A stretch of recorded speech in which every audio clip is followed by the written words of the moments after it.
What's up YouTube, this is Visual Hack. Today I'm going to set up a basic firewall known as UFW on Ubuntu 18.04. First I'm going to log into my server using SSH. Now I'm going to use UFW app list to see the registered profiles. So as you can see, these are the available applications. Now I'm going to allow open SSH and then I will allow the ng server.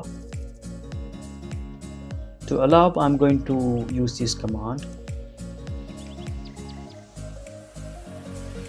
As you can see, rules updated. Now I'm going to allow engines.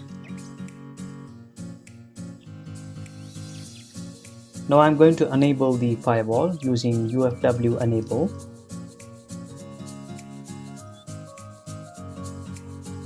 Now I'm going to see the status of the firewall. As you can see, it's active and running.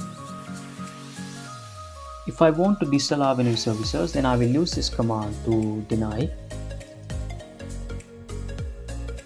When I refresh my IP address, as you can see, my server won't reach because I have disallowed engines by the firewall. So again, I'm going to allow engines, and if I refresh, it will work. That's it guys, hope you all enjoyed this video. Make sure to subscribe and share with others. Peace out.